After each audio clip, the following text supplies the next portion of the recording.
गणेश जी की व्रत कथा।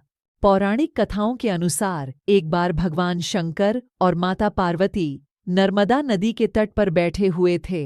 बैठे बैठे वो उबने लगे तो माता पार्वती ने महादेव जी से चौसर खेलने के लिए कहा। महादेव माता पार्वती की बात सुनकर चौसर यानी चौपड़ खेलने के लिए तैयार हो गए। अब उनके सामने एक परेशानी थी कि उनके खेल में हार जीत का फैसला करने वाला कोई तीसरा शख्स नहीं था। इसका हल निकालने के लिए शंकर महादेव ने आसपास से घास के कुछ तिनके इकट्ठे किए और उससे एक पुतला बना दिया। फिर उसमें जान डालकर उससे कहा, हे पुत्र, मैं पार्वती के साथ चौपड़ खेलूंगा और तुम हम दोनों के खेल के साक्षी बनोगे। खेल के अंत में कौन विजयी होता है, तुम्हें इसका निर्णय करना होगा।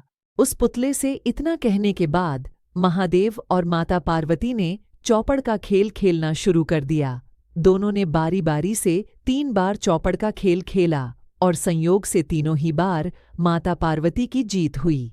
जब दोनों ने खेल खत्म किया और उस पुतले से विजयी होने वाले का नाम पूछा तो उसने महादेव को इस खेल का विजयी घोषित कर दिया। इससे माता पार्वती को गुस्सा आ गया और उन्होंने उस पुतले को लंगड़ा होने और कीचड़ में पड़े रहने का श्राप दे दिया। माता से श्राप सुनकर उस पुतले ने कहा, हे माँ, मैंने इस खेल का गलत निर्णय अपने अज्ञान के कारण लिया। मैंने किसी गलत इरादे से यह निर्णय नहीं लिया।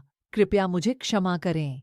पुतले की बात सुनकर माता पार्वती को दया आ गई और उन्होंने उससे कहा, 1 साल बाद यहाँ पर गणेश की पूजा करने के लिए नाग कन्याएं आएंगी। उनसे पूछकर तुम गणेश व्रत और पूजन करना। ऐसा करने से तुम्हें मनोवांछित फल मिलेगा।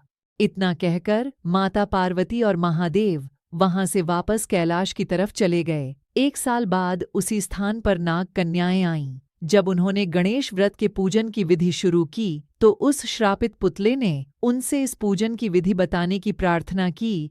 नाग कन्याओं ने विस्तार से उस पुतले को गणेश पूजन की विधि बताई। इसके बाद उस पुतले ने विधि अनुसार 21 दिनों तक गणेश जी का उपवास किया और उनका पूजन किया। इस पूजन से गणेश जी काफी प्रसन्न हुए और उन्होंने उस पुतले को मनोवांछित वर मांगने के लिए कहा। पुतले ने कहा, हे प्रभु, आप मेरे पैरों में इतनी शक्ति दें कि मैं कैलाश पर्वत पर जाकर अपने माता पिता से मिल सकूं और उन्हें प्रसन्न कर सकूं।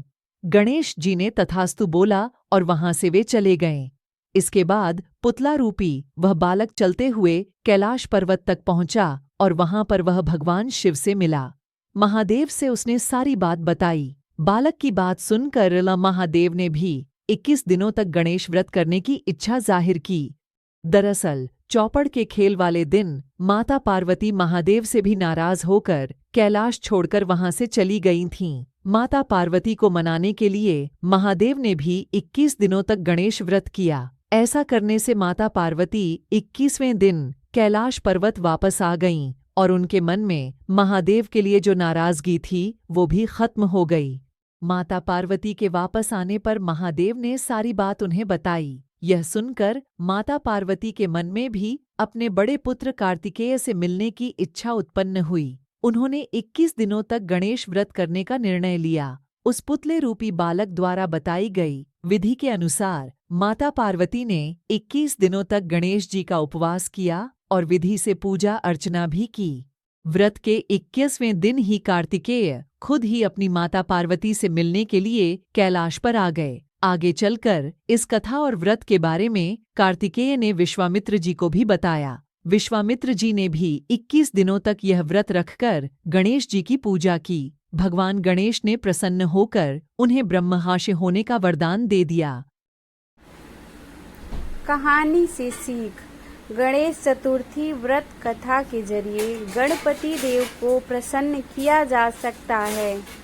सच्चे मन से इनका उपवास करने से मनोकामनाएं शीघ्र ही पूरी हो जाती हैं।